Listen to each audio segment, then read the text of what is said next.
Here's a gory Saxon story. Many years ago, 3 brothers lived in Wulfdale's forest. Now, a long time ago, their names were Egil, Slagfid and Wulland. And the main character in this story is Wulland. We now call him Weyland, Weyland the Smith.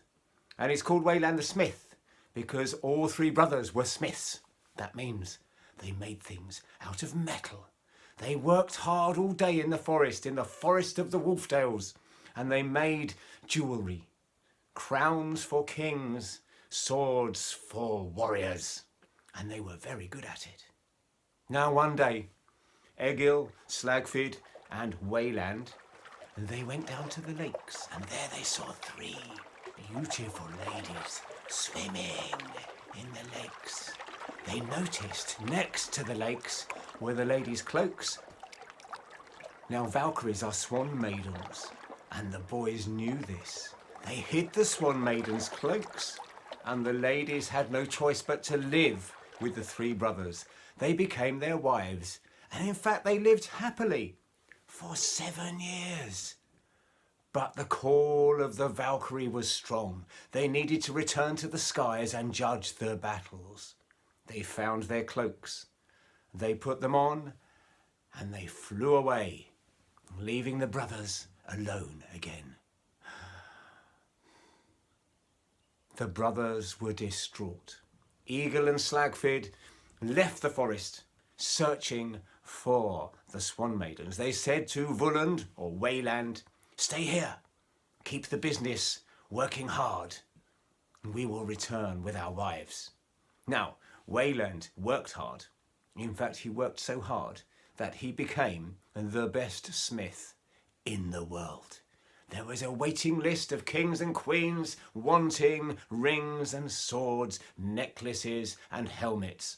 There was a queue at his shop every day. He was the best.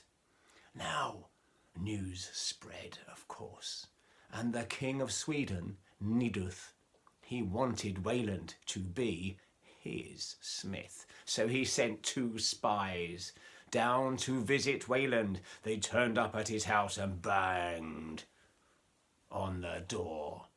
Then they pushed the door open and peered inside. Weyland was not there. Weyland was in the forest hunting for bear. They wandered around looking at the amazing metalwork that Weyland had in his workshop. They came outside and looked on a string where Weyland had hung all the rings that he had made, beautiful rings of gold and silver. One of the spies took the most amazingly intricate ring and popped it in his pocket. And then they left for Sweden. Weyland returned. He noticed 1 ring was missing, but he thought that meant his wife had come back for it. He thought that meant his wife was returning soon. He thought that meant his wife loved him, and he sat down in his chair by the fire with a smile on his face and fell asleep. When he awoke in the morning, he was bound and tied with ropes, and the 2 spies from the King of Sweden had returned. They had tied his feet, tied his hands, and they then gagged him, so he couldn't speak. And they dragged him onto the back of a horse, and they dragged him on the horse to the bottom of a river, and from the bottom of the river they took him on a boat across the sea, and they took him to the King of Sweden, Niduth. Now when he arrived, the knights threw him down on the floor, and the King of Sweden, Niduth, stood above him. "Ah, Weyland, you are now my smith," he said. And the Queen came in. "Oh, Weyland, you are now our smith," she said, looking at him with tight eyes. "You will do as you're told," said the King. "You will do as you're told," said the Queen. Then the Queen turned to the King. "Niduth, my dear," she said, "I think he looks shifty. I don't think you can trust this Weyland. I think you must make him work hard, somewhere safe where he cannot escape." "Where he cannot escape," said the King. That's a good idea. I'll put him on an island. That's a good idea, said the Queen. You put him on an island. Make sure he can't run away, though. Oh, said the king, he mustn't be able to run away. No. And with that, the king took his sword and he cut the hamstrings on the backs of the legs of Weyland. So Weyland could only ever walk from now on and never run. Then Weyland was put onto the island where he had to work, making anything and everything for the king and the queen.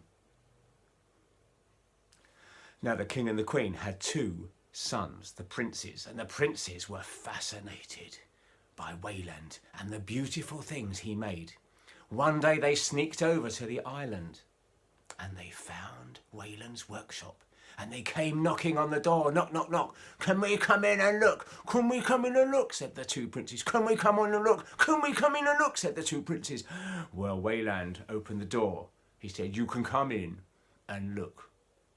And they came in and looked around at all the amazing things. But both of them spotted this amazing looking chest in the corner of the room. Can we look in the chest? Can we look in the chest? Can we look in the chest? Can we look in the chest? Said the princes.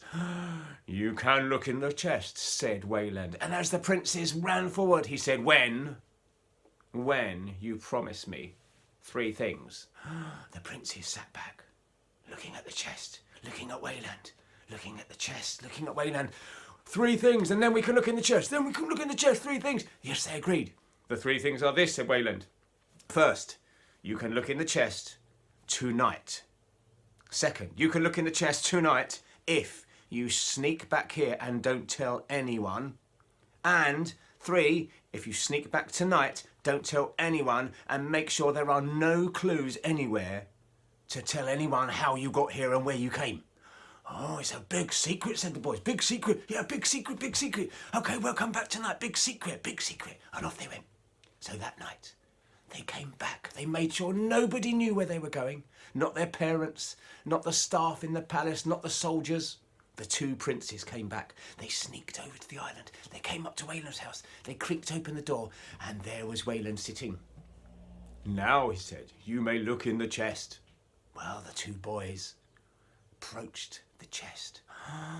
Weyland opened the lid, and the boys looked inside, and Weyland slammed shut the lid.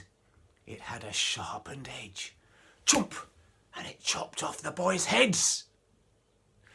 Well, this was part of Weyland's plan. Now he could begin his revenge on the King and Queen of Sweden. He set to work all night long. He was working to the top of his ability, the finest craftsman in the world. He sculpted and crafted the skulls of the boys into beautiful drinking cups.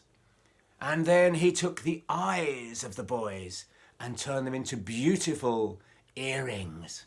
And then he sent these in the morning as presents for the king and the queen. King Nidus saw the drinking cups.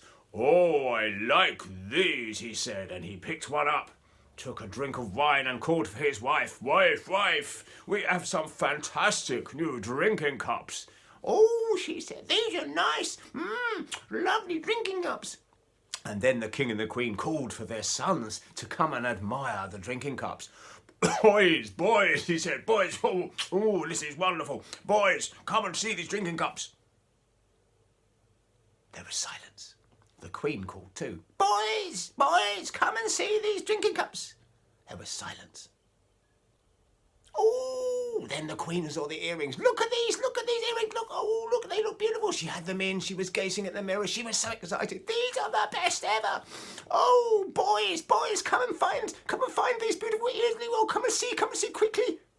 Silence still. Still silence. No boys anywhere.